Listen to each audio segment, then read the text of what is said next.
Good evening. We would like to welcome you to this episode of the Coping Corner.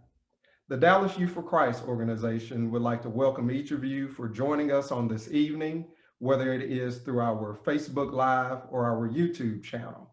Our hope and prayer is that you will enjoy this episode of If I Knew Then What I Know Now. We will be addressing various things in reference to COVID-19 and our youth. We are honored on this evening to have Miss Rachelle Campbell, a family nurse practitioner.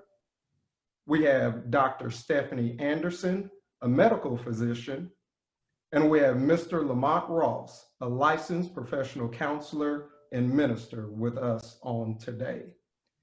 Our purpose on this evening is to give you more information about COVID-19 and its impact on our youth, as well as for you to hear from some of our youth that have contracted COVID-19. In reference to the youth that have contracted COVID-19, we have 2 young men and 1 young lady that have agreed to be a part of this discussion. The 2 young men, you will be able to physically see them and hear them, but our young lady has asked that her face and her voice be disguised. And so we want to respect her wishes, but she has a lot of valuable information that I believe will be helpful, just not to us throughout this discussion, but even for those of you that will be hearing this in the days ahead. So we're beginning our panel discussion on today, and we once again like to thank our panelists for being with us on today and the Dallas Youth for Christ organization for hosting and putting this event together. So let's kick this off. I had first asked our youth, do you actually know how you caught COVID-19? And if you did, would you share it with us? So let's listen to their responses at this time.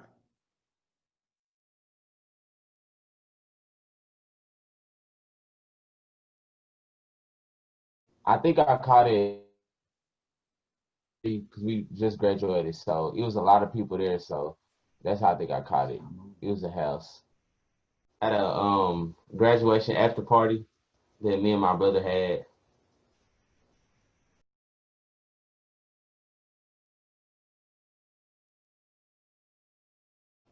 It was close around like 150.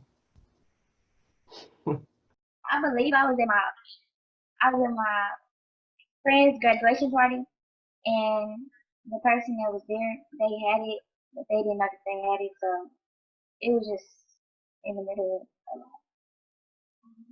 I had 2 cousins that caught it, and then a few days later, we found out like that they caught it, I had it, and the people that gave it to us, at the time they didn't know they had it, so we all found out at the same time.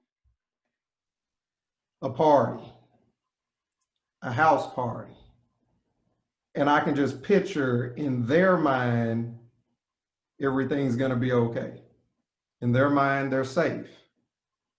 But at this party, multiple people caught COVID-19. So being in a lockdown for months has weighed on them. Being in a lockdown for a number of months, even though this was now a graduation party, but we had already been in lockdown since March. It got too much where when graduation came, they decided to get together in spite of us still being in a pandemic. Mm-hmm. Can any of you on the panel provide any coping techniques that you could give to our youth who are still trying to be cautious, to be careful during this lockdown, during this time that they're locked in the house since March? Because I know some of the kids have gone back to school, but some kids are not going back to school. So is there any coping things that you all could give them for advice on how to act and respond while we're still going through this pandemic? Sure, I'll hop in there. I think there are several things. One is to really begin to understand what you're feeling and often as teenagers, it's like, you're feeling some type of way, but you're not quite sure what that is. And just to kind of be able to talk to someone, be able to share some of those thoughts, and make sure that you let someone know, hey, this is really getting to me. These things are bothering me. I'm stressed out about this. I'm afraid of that. That open and honest dialogue is critical. And then doing some simple things like get outside, right? So when everything first hit, it was shelter in place and don't go here, don't go there. But you could still like step outside of your house. But many people took the attitude, I'm just locking myself in the house. And so they weren't getting outside to get fresh air, open the blinds, let the sun in. It's real simple things that people can do and find what's meaningful to you. So instead of just watching TV all day or seeing the latest series on Netflix or playing a video game, do something that makes a difference, something that's meaningful, something impactful. You can do that whether it's online. You could go and clean out a elderly church member's flower bed.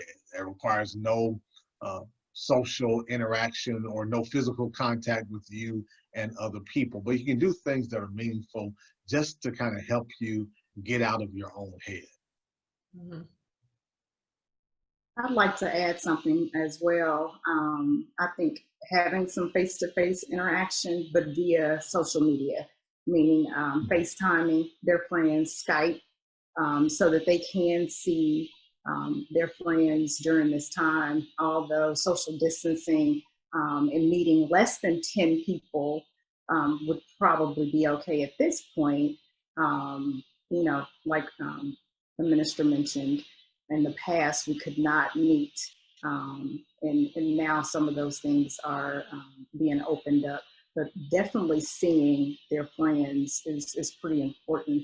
Another thing I just want to reiterate is making sure you do communicate your feelings so that someone can help walk you through expressing them in the correct format or the correct manner before you just decide to do something on your own without guidance during the pandemic. Yeah, I agree with both of what both of my colleagues said. I think it's very important for us as adults to like realize what they're going through. Like they missed their prom, they missed all of the some people had senior trips, they missed spring break. So it's a lot. So to having like being a young adult or a parent to actually allow the space for your child to come to you and say, Mom, or hey Dad, I missed all of these things. And it's bothersome because, we've been in the house since March and it's getting to me, but I'm an adult and I have a husband, I'm not missing on all these huge life defining things. So I think us realizing like, hey, this is a hard time for our juniors, our seniors, our people who are in college, and just acknowledging that and being there for them.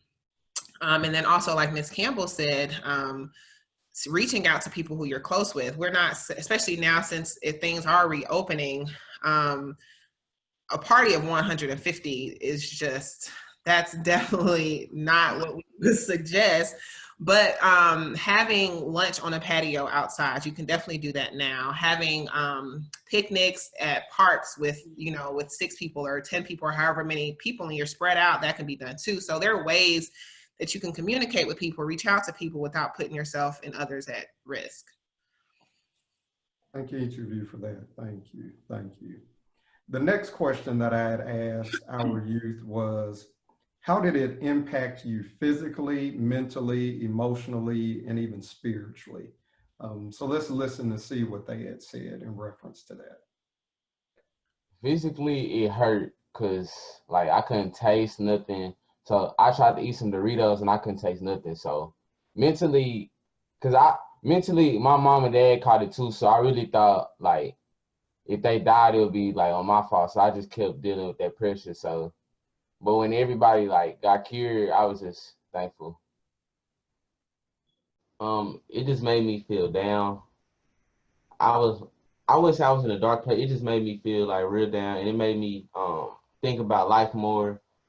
And I wouldn't say, well, I dealt with it good because I recovered in about 2 days. But once my mom caught it, it made me feel bad once because it was my fault that they got it. So yeah.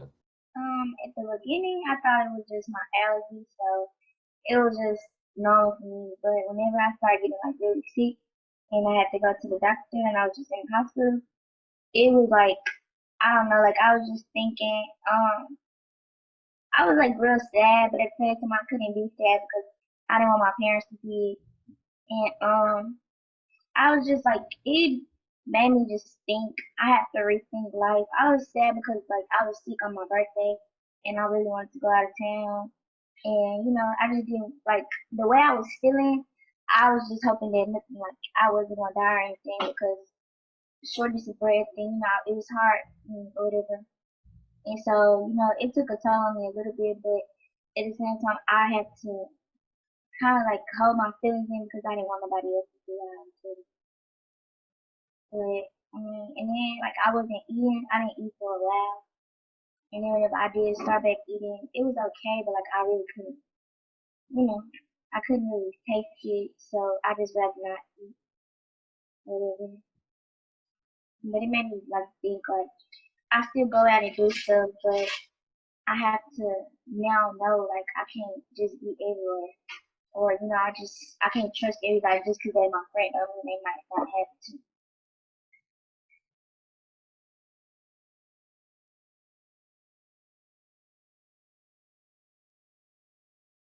But it was because I had pneumonia as well, so it was like the COVID was there, but pneumonia was also there too. So it made me like my chest it felt real heavy. So af- after yeah I had double pneumonia in both my lungs. So after I told my mom or whatever, and the first night it wasn't that bad, but the second night that I had to go to children's, it got worse, and I just told her like, it was hard for me to breathe. Like I couldn't walk without being out of breath. I couldn't do anything, and it was like I kept throwing up, and I was just having too many issues. So I told her I needed to go because like, it felt like I was like saying, you know, you got me. Okay, we've heard from three youth. Um, their expression in how they handled it, how it impacted them physically, mentally, emotionally, and spiritually, covered every spectrum. From our medical staff, could you give us some more enlightenment advice on the symptoms of COVID-19? Um, the youth stated that they thought it was some other things until they finally figured out what it was. Is that normal for most folk, or what is it that we can actually look out for to see if you may have COVID-19? So the thing that is amazing, for lack of a better word, about COVID is that this is the first time we're in my lifetime I'm pretty sure, but this is the first time we're learning about something as it's happening. Usually we learn about a virus or we learn about a disease and we can study it and we can kind of compile information 10 years, 15 years later. But this is happening in real time. So the symptoms that we were concerned about or we knew for sure were happening in March are different than what we know now. So the ones that you hear about that were, when it first came out, was like, it was very similar to the flu. You would get fevers, you would get cough, shortness of breath, chest pain, all of that stuff. So that is definitely still the most prominent symptoms. And even like the young lady was talking about the pneumonia, when people say that, they're not saying they had COVID and pneumonia. They have COVID that caused the pneumonia. So those are all kind of part of the normal, not normal, but the things that most people know about. But as the virus kind of played out more in like April, May, June, we started seeing more different symptoms. We saw that everyone did not have a fever. Some people had only diarrhea. Some people only had nausea and vomiting. Some people presented with normal breathing no, like normal chest x-ray and just had a blood clot and were COVID positive. So as we're learning, we realize that this virus does have very popular symptoms. So the respiratory symptoms, the GI symptoms, but then also there are some that are not as obvious, such as the blood clots, the chest pain, the heart issues that sometimes people can miss. And one of the other things I wanted to point out that I thought was also very evident in the young people that we had speaking is that each of them were at the same gathering. There were also brothers who were twins, so they had the same environment and same genetics, and they all had different symptoms and different length of symptoms. One of the young gentlemen had symptoms for 2 days and he was fine. The other, his brother he said that it took him a month to get better. And then the lady, she saw that she was in the hospital for 6 days and she was 17. So this virus does not act the same in every single person either. That's also something that we're learning. So to answer your question, what symptoms you can look out for, fever, respiratory issues, GI or gastrointestinal issues, so the nausea, vomiting, diarrhea, feeling bad. So like, if you have the flu, you just feel worn down, you have like muscle aches and all that stuff, that kind of similar thing too.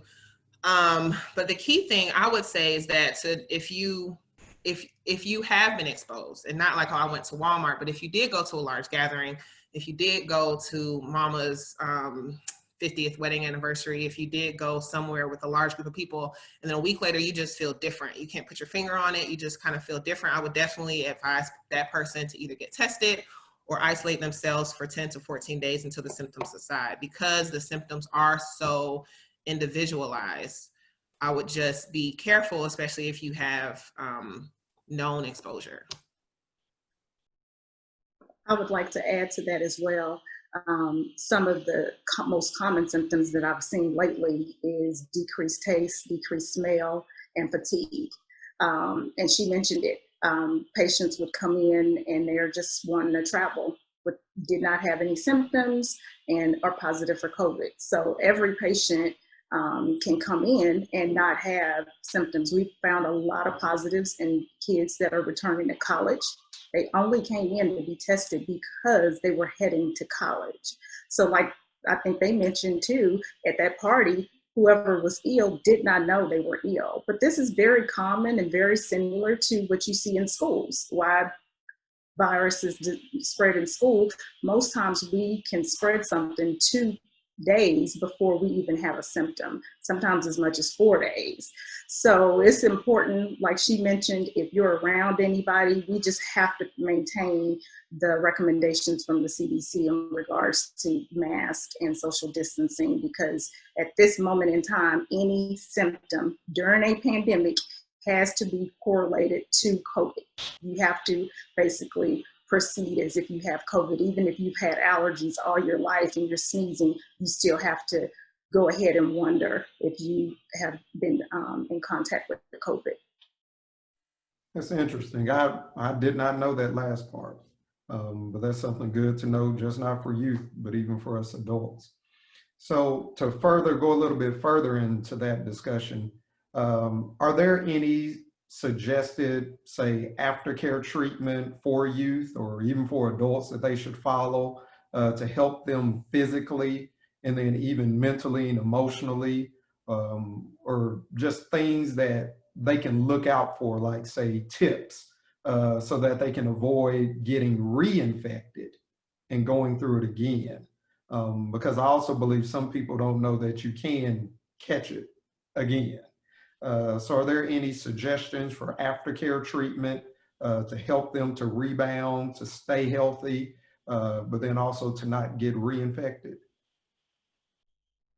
I think I'll talk on the reinfection for the teen groups, and maybe somebody else can touch on some of the other groups. But for the teens, what I'm seeing, and this is teen to young adult, is they just emotionally are struggling. Even after they've developed COVID, even after they're over it, it's almost like a switch goes off. They went through all of that and they go right back to doing the same or similar things. Now, I hear in that video that they seem like they thought about life and it made them rethink some things. But it's almost like give it a little time and then they go right back to doing the same thing. I've had patients come back and are positive a third time.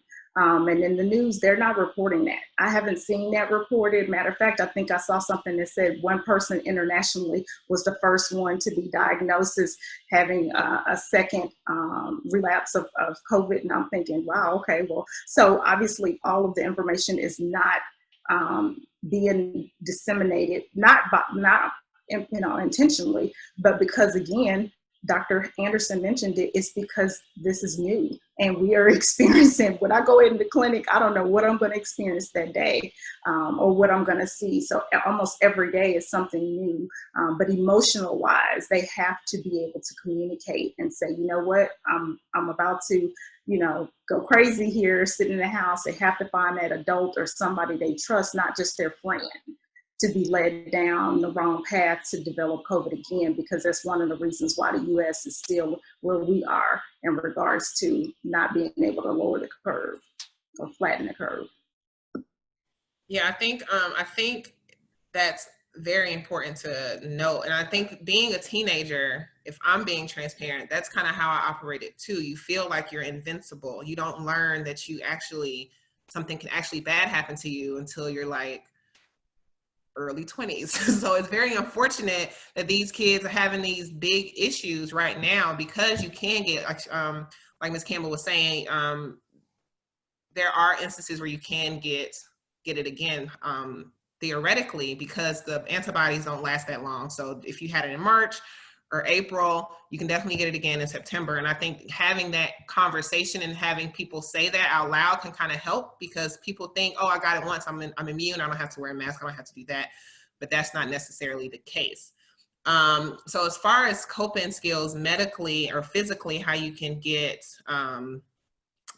heal, I think it's important to push past the fatigue, push past the shortness of breath, and I know like one of the lady was mentioning her chest heaviness, because it is a virus that in most people affects the lungs.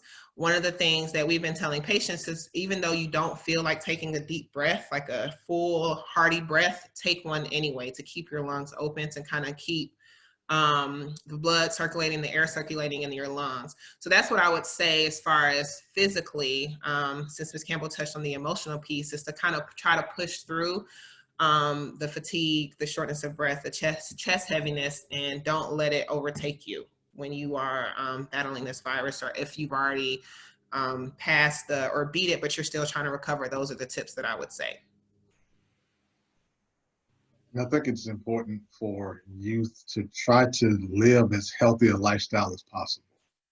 So to eat the right things, to try to keep your immune system healthy and boosted, because you tend from what we have seen is that those underlying conditions can exacerbate some of these symptoms. And so the healthier you are, at least statistically, the more likely you are to be able to beat this thing effectively. And so making sure that you're exercising and taking care of yourself, taking care of your mental health, getting enough sleep, because your sleep begins to impact your immune system, or lack of sleep impacts your immune system. And so just making sure you are taking care of yourself. As a teenager, it's tempting to just look at your friends and be like, yeah, we all look healthy, so none of us have it. But that's not a safe test, right? You cannot just say, oh, well, I don't feel sick, you don't look sick, so we're all good.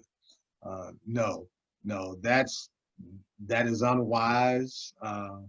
It's also unwise to wear your mask at your chin instead of above your face and your nose. I mean, that's like being on a boat with your life jacket in your hand instead of wearing it, and you fall into the water. And it's like, well, it was in my hand, I don't know what happened. You have to wear your mask properly and just be aware of your surroundings. that mask thing hit a nerve for me because that is one of my things. Because I don't see what people think they're doing with the nose out. It's like you're not helping anyone. And we are all uncomfortable. Like the mask is uncomfortable for everyone. So don't think that, oh, I'm uncomfortable, I'm gonna take it off. We're all uncomfortable. I'm uncomfortable. You know, like clinicians are uncomfortable. People who do this for a living are uncomfortable with the mask. So don't think that, oh, I'm uncomfortable, I'm gonna take this off.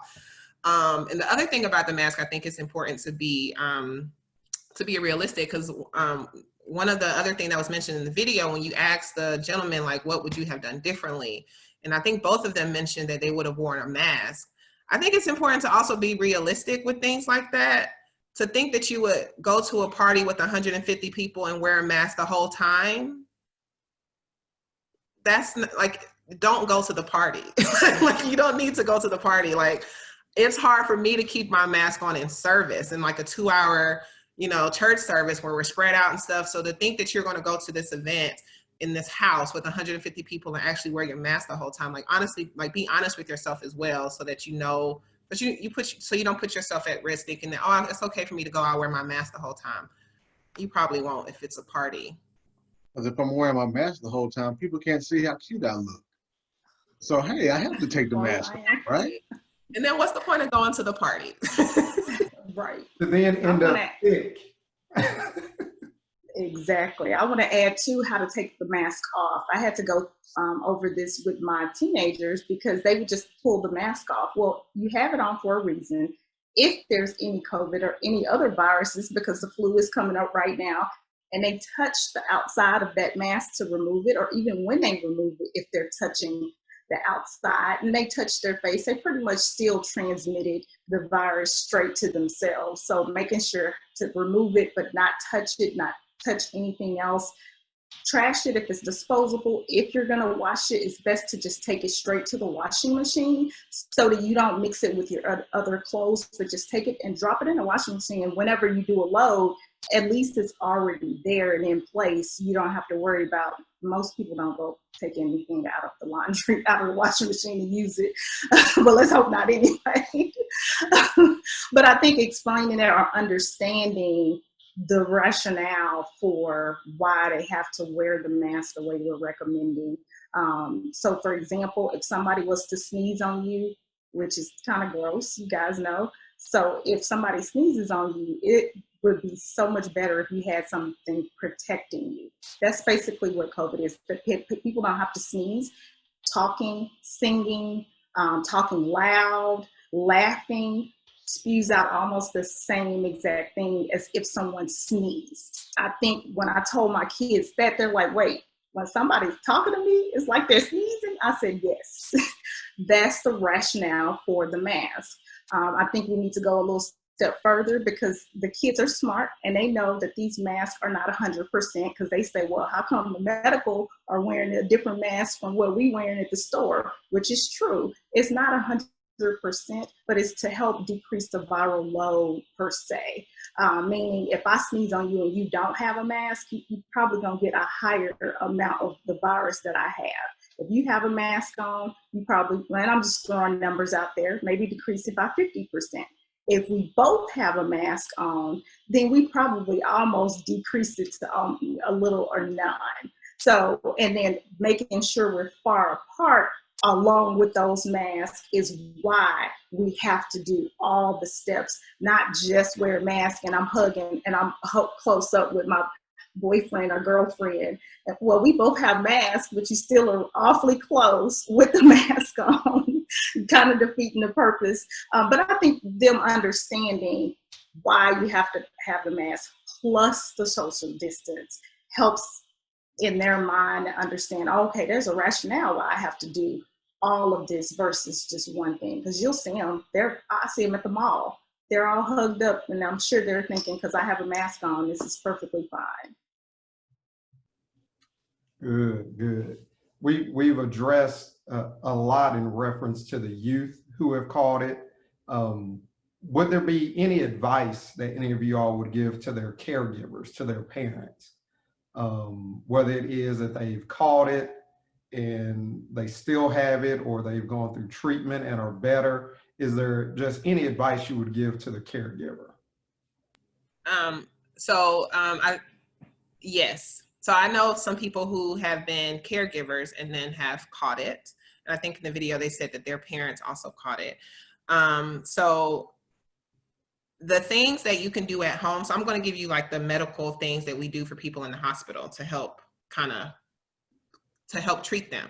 And most of them are already at their CVS or your Walgreens. So things to look out for or things you would need is like a thermometer to check for fever, and then something called a pulse oximetry. So it's a thing that you put on your finger to check your oxygen levels. Because as we mentioned, one of the things that usually, for lack of a better word, kills people is their lungs. They're not being able to get oxygen in your lungs. So you need to be able to check your oxygen and check your temperature. So those things both can be found at a Walgreens or a Walmart, and they're both probably like under $10 or $20 to have at home. So I would check your temperature throughout the day. And then if you have a fever, try to take Tylenol. You can even schedule the Tylenol to keep the fever away, because having a fever makes it more difficult for most people to breathe. They feel crappier. Their lungs aren't getting enough. We find that they're not getting as much oxygen when they fever. So we usually try to keep the fever away. So the Tylenol and then the pulse ox, and to make sure that your oxygen is over 90. And then you can get rest and do all the other things with like fluids and stuff like that you would normally do with like any type of viral infection. The thing I like about the pulse oximetry, because it really allows you to keep track of your process and your progress of how you're doing. Because sometimes people come, so I work in the hospital on the COVID unit, and sometimes when people come in the hospital, they're like, okay, I was fighting this at home and I just feel crummy, so I came. And then we check their pulse ox, we check their oxygenation, and a normal is like 95 to 100. And some of them are like in the 70s, like 78. And they don't feel as bad as their oxygen levels. So I like the fact that you can take the oxygen, your levels at home. So if it dips down to 88 or 85, you can say, okay, this isn't normal. I can go to the emergency room and they can kind of take it from there. So those are the things that I would say that you can easily do at home. Like I said, from an easy trip to the Walgreens, and kind of really keep an eye on your COVID progress. Anything? I think Dr. Anderson. I was about to say, I think Dr. Anderson wrapped it up pretty much, but definitely getting rest, because that's what helps your body heal. But that physical activity outside helps you also get some vitamin D. I think that's pretty important as well. And I would say, as a parent, just making sure you're checking on your child, that you are being creative in providing outlets for fun and recreation, going back to some of the old school games, like teaching them how to play spades, right? Or if you're real old school and you're a grandparent caregiver, teach them how to play some bid whist while they're in the house. Yeah, bid whist. The young folk don't know nothing about that. But breaking out some of those board games, breaking out that Monopoly, the Uno, the Phase 10, doing things together as a family, having family devotionals. So just staying engaged, staying connected, and being the example for your children of what to do. So making sure you're wearing the mask and not being defiant, and making sure that your speech, your attitude is reflective of Christ and his spirit within us, and just being for your children what they need you to be for them during this season. Minister Ross, you actually made me think of some other things, because it was like you were asking the caregivers to make sure that their children are not isolated, that they're not just solely by themselves. So from a therapeutic and even a spiritual standpoint, what could that isolation do to that youth during that COVID-19? Is there anything that you could talk about in reference to talk about how it could impact them? And then even, you've already talked about what the parents need to do to pull them out. I think sometimes parents may not know how much it impacts them and may push them further down. So could you talk about that just for a second? Yes. So we are all fueled by what we feed our minds. And so if I'm isolated, if I'm by myself, there's a lot of negative self-talk that's going on. Uh, I'm worthless. Nobody wants to be around me. I don't have any friends. So there's that aspect of it. And then if I'm by myself, what am I doing?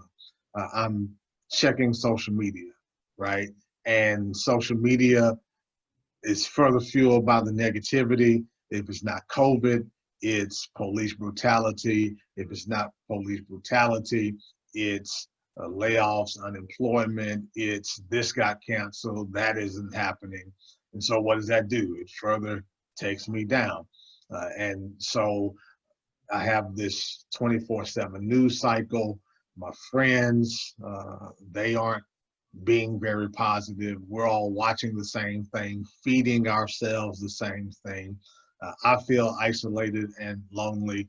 And when I feel lonely and when I feel isolated, what often happens is that you don't feel like being around anyone else.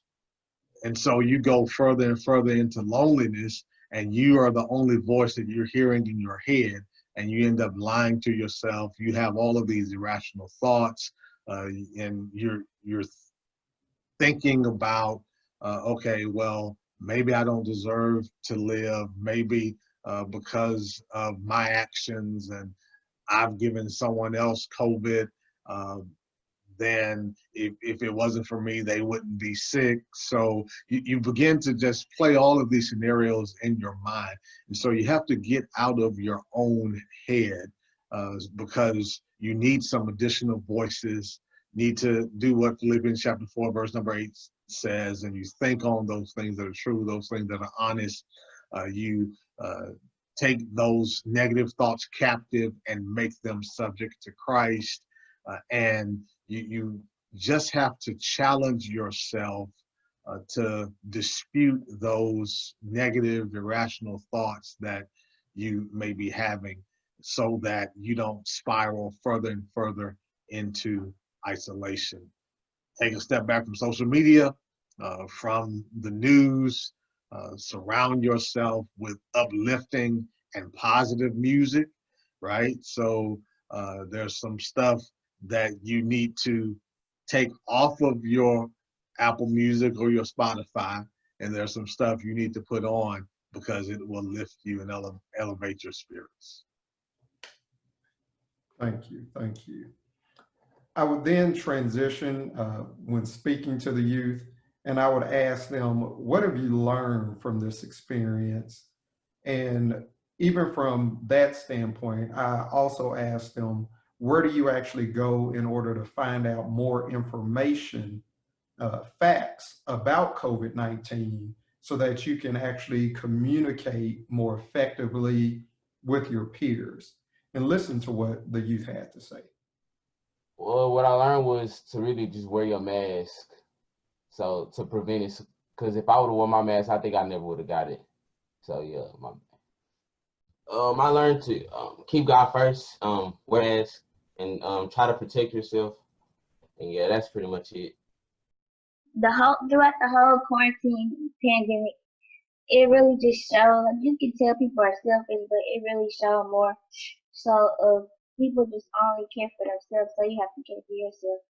Wear your mask and stay home if you can. I mean, if you do go out, that's fine, but protect yourself and protect others. And it really just showed me how selfish people can be. Even though it was a harmless act, I understand. But it's like, even without them giving it to me, I still understood, like, people can be real selfish at times, so you just gotta learn how to protect yourself.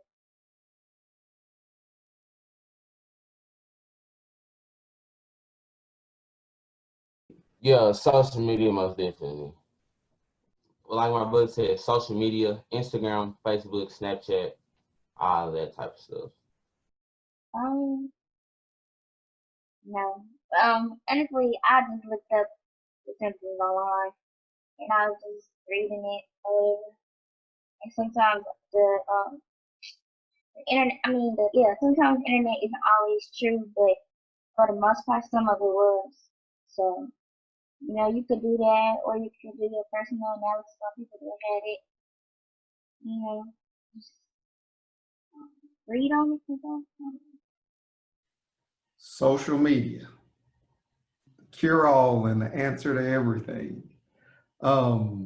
What are your thoughts on what our youth have stated, where they actually go and find out information, facts about COVID-19, and even their expressions of the things that they've learned? Any thoughts that you all have on it, as well as just any information you can give us about false information that's out there? What are your thoughts? I guess I can go since I'm off mute.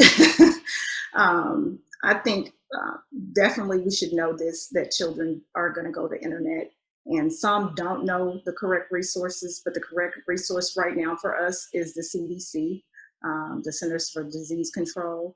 That's important. If you go to the CDC, go to the patient section, because that's going to be a lot more user friendly in regards to how much information. If you go to CDC website, it has a lot of information, but if you go to patient in regards to COVID, it'll be in layman's terms so that everybody can understand it.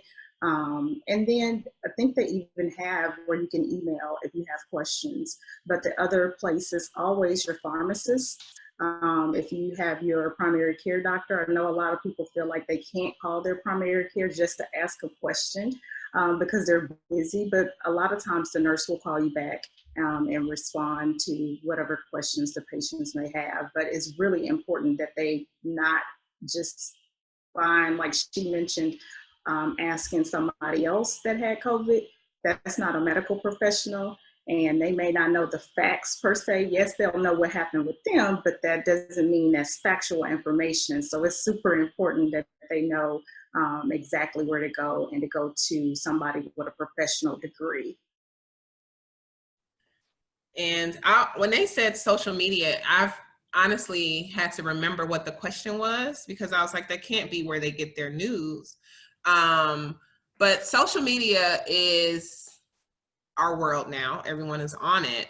The CDC is on it. CDC has an Instagram page, or CDC has an Instagram page. CNN has. So even if you follow CDC, I follow them and they post things.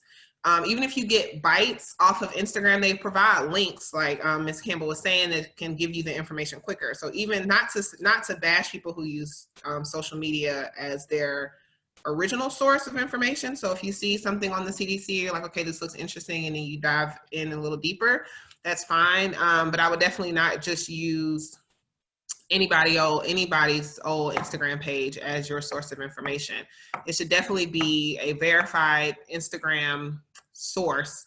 Dr. Fauci has an Instagram page.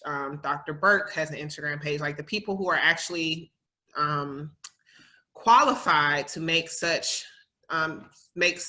claims about this virus are the people that we should be getting the information from. And in that same token, there are some people who seem qualified, who are public, that are not qualified, and the people, we don't listen to them. We listen to the Dr. Fauci's and the Dr. Burks and the CDC and the people who know what they're talking about, who have the degrees, who have the experience, the Dr. Sanjay Guptas. We listen to those people to get the information from, and the CDC website, like we mentioned, and also the World Health Organization website can also be helpful, even though that's a bigger website and maybe more difficult to terrain. So, and sure, I actually am for people going to Instagram to get information if they're actually going to those pages, because it's easier to digest in those pieces. And then they can take it upon themselves to go to the actual website to get more information. I'd like to add, Dr. Anderson hit on something in regards to listening to your body. if you, I think the CDC came out and said that if you didn't have any symptoms, you no longer need to be tested, which, you know, as a health provider, and I'm a nurse practitioner, I disagree with that. And I do disclose to patients that some things that come out that are guidelines as practitioners, as working with patients, sometimes we may disagree with it. And they may ask us for the factual information. Now, you know, I'll have to say, look, it hasn't been researched enough yet. It's probably in the process, and that could possibly very well be changed in regards to what they recommended. They could possibly come back next month and say, okay, we know we said that, we're going to take that back. But most importantly, no matter what I tell you or any health provider, if you feel sick, follow up, because we have a lot of health disparities in the African American community. So you want to listen to your body and not give up. Find a second opinion or call another health provider if you really truly feel that something is not right and you had a test and it was negative, and you know, everybody's blowing off your symptoms and telling you to do something else. You got to keep coming back for yourself. And I just want to kind of touch on just a general philosophy with how we get our information. You know, your generation, current generation of teenagers, you're the first generation who does not need their parents to get answers. You just go on the internet and search.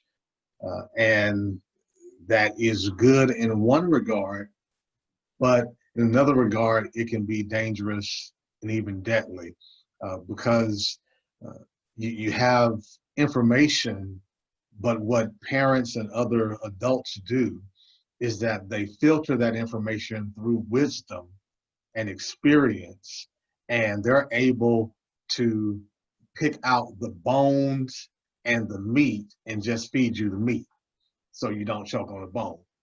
But when you have information without the filter of wisdom, you end up choking on some things, and you make decisions based on what you think is legitimate information.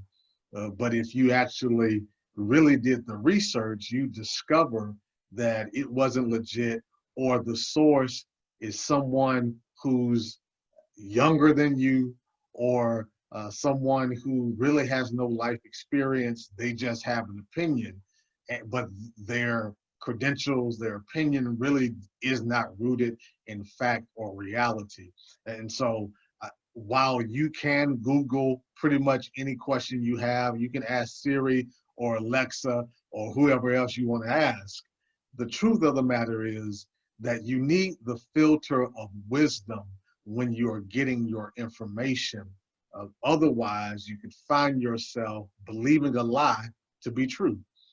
And when you operate, living your life based on a lie that you believe is true, the result can be destructive and even deadly.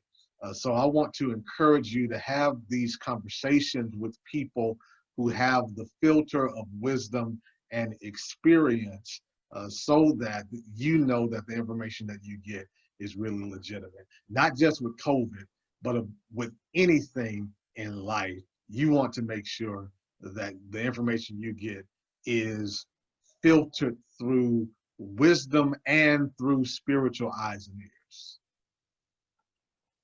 Because accurate information is what's needed to make it, to thrive, to survive. So yes. While y'all were talking, y'all made me wonder about something else, if you could just discuss before we begin to wrap this up. And that is in reference to COVID-19 and, being honest, African Americans. I don't want to ask a specific question, just in knowing how a lot of data may not always relate to us. Can y'all give us some more information just about COVID-19, how it impacts? Does it impact African Americans differently? Are we getting tested? Are we not getting tested? Just anything in reference to us and how we have handled COVID-19. So, well, honestly, again, this virus it just does wants to do on different people. So different, like there's no solid, this is how this happens in African Americans. But that's kind of like where I work. Statistically nationwide, you see that it's like the death rate is skewed towards African Americans. And I could talk forever about why I think that is. We talked about health disparities. We can talk about having healthcare in this country be a luxury and not a right. How not only health insurance, but even having the luxury to take off of work. Having seen my mother never go to the doctor. So like if I even like, so as an adult, I don't think that I need to go to the doctor unless my arm is falling off. I don't like checkups, like what are those? So all of those things within our community doesn't make us aware of our pre-existing conditions, doesn't make us aware that we have diabetes, doesn't make us aware that we have heart issues. Other thing that I'm just realizing after, this is off topic, but still on topic, after the death of Chadwick Boseman, a lot of us don't even know our family history of what runs in our family. So you take all of this stuff and add a pandemic and then say, oh, if you have pre-existing conditions, you are more susceptible. But we don't know what our pre-existing conditions are. We are the frontline workers, so we have to go to work. We can't take off of work. And then even if we feel like we are dying, we are raised to go to work anyway, because we aren't a weak people. We don't sleep, we don't rest, we work and we work and we work. So all of those things together makes us more susceptible for something like this to really wreak havoc on our community. And it just kind of exposed a lot of areas for improvement within the community from the bottom up, from the top down, actually, from some systematic changes in the healthcare system to make healthcare more affordable, more accessible, to food deserts in ethnic areas. Like it's just, I could go forever. So I don't think it's a single answer. As what we can do as individuals, I think as individuals, we can take more pride in our health. We can take more stock in it. As parents, we can be the example to our kids and get checkups. Nothing's wrong with mommy, but I'm going to the doctor because I just need to go this year. Like set the example, take off of work to have that example.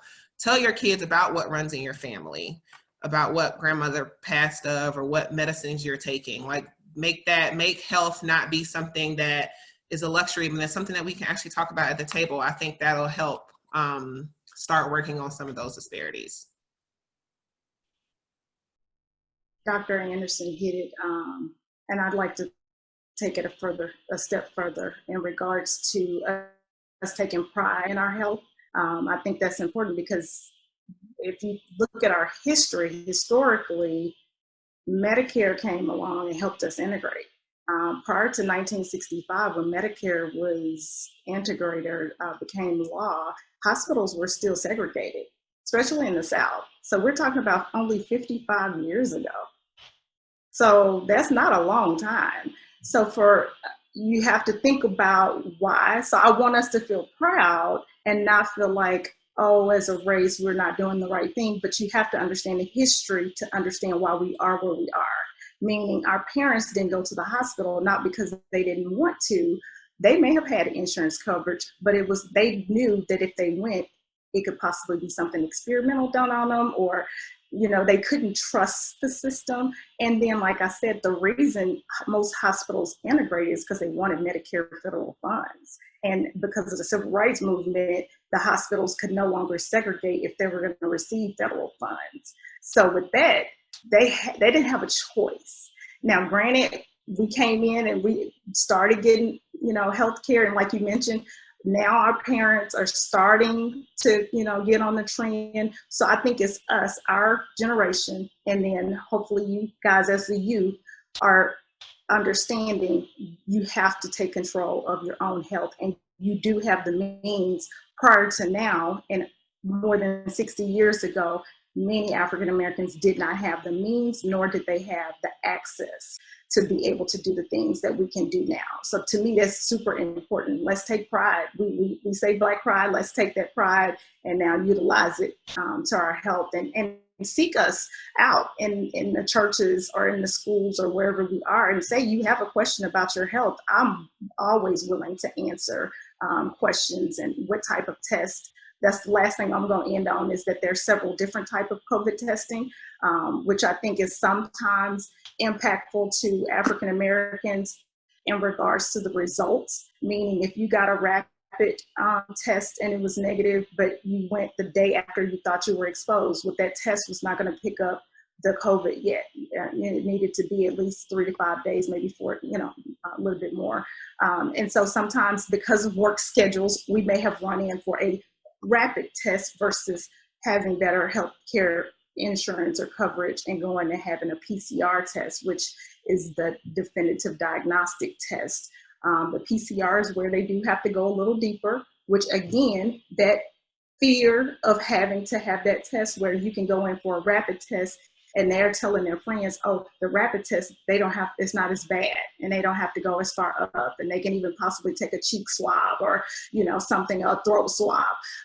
So those types of things, knowing there's different tests available and knowing that which one you need for a definitive diagnosis versus a rapid, and exposure time. So asking questions, if your healthcare provider didn't allow you to ask questions, find another one. Man, thank y'all. Thank y'all. We're bringing this to a close. And so I ended my discussion with the youth, and I had asked them, is there just anything else that they wanted to share with their peers? So let's just listen to what they had to say at this time. My recovery, it was a long process. It took me like a month to recover, but I think God really helped me and my family get through it. So that's why. One thing I want to say is for the youth who think it's not real, because I thought the same thing. I thought it was real.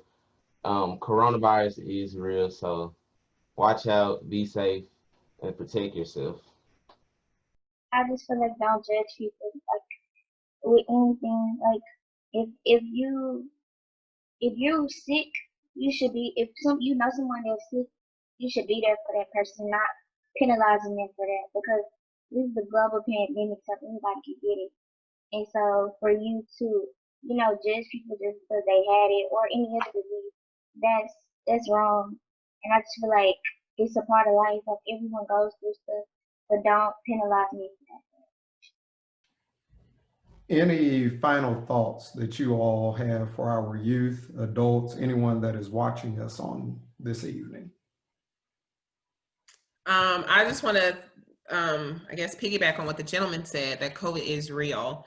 And it is very easy to either forget that it's still out there based on what the media focuses on, based on the politics of it all. But it's still a real thing that we still don't have a cure for. We have treatments, but there is no cure. So to remember that and to not get lax about the ways that we know do work to stop the spread of this disease.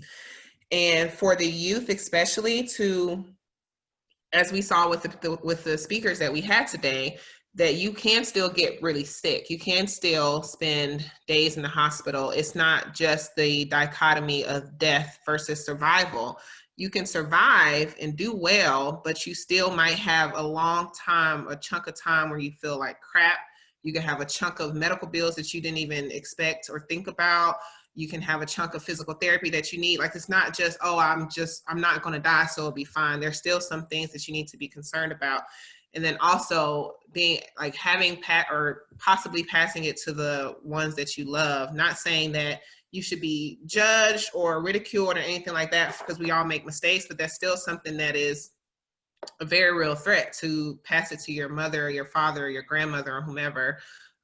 So not to just, again, not to take it lax or to get relaxed about what's happening. We're all uncomfortable. We all want life to go back to normal. We all wish that this was different, but that doesn't change the facts. It doesn't change what we're being faced with. So we still have to act accordingly. And I would say just make sure that you are aware of how you feel, not just physically, but emotionally, spiritually, staying connected, staying engaged with your youth group. So if your church has a youth Bible study that's available, just staying plugged in, checking on your peers, making sure that everyone is doing well, everyone is okay, talking to your parents, talking to your leaders. I told our youth, it's like, hey, I'm your minister too. The shepherds at the church, they're your shepherds too. And so don't feel like because you're not an adult, you can't come to us. We are here, we are available to just talk through some things with you. And there's no reason for you to feel isolated, feel like you have to go through this by yourself, because you don't.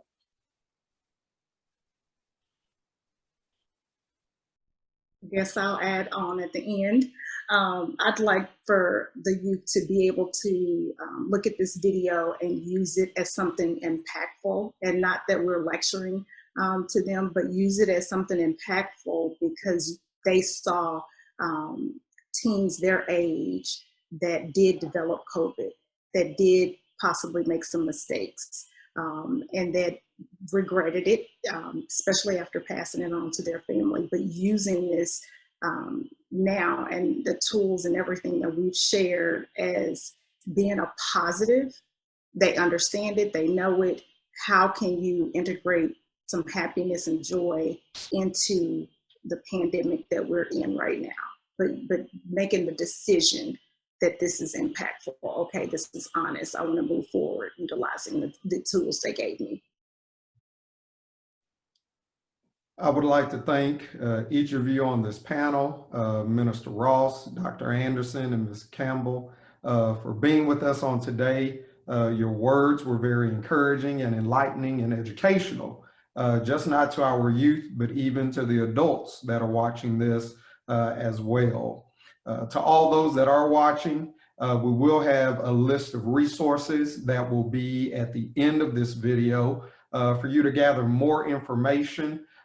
We hope and pray that this has been something that you can sit down and watch as a family, maybe not once, but a couple of times, so that you can open up dialogue and discussion with each other, so that you can make sure that each other is safe, that each other is well, and that if each other does get sick, that you can be there for one another. Let us allow this time with COVID-19 to be something that does not separate us, that does not divide us, but rather a time that pulls us together and unite us with each other, as well as with our spiritual family, our physical family, and with our Father in heaven, the Son, and the Holy Spirit. So we thank each of you for joining us on this session of the Coping Corner, entitled, If I Knew Then What I Know Now. And we look forward to serving you all in the future on a future and hopefully next episode. Thank you very much, and may everyone have a wonderful evening.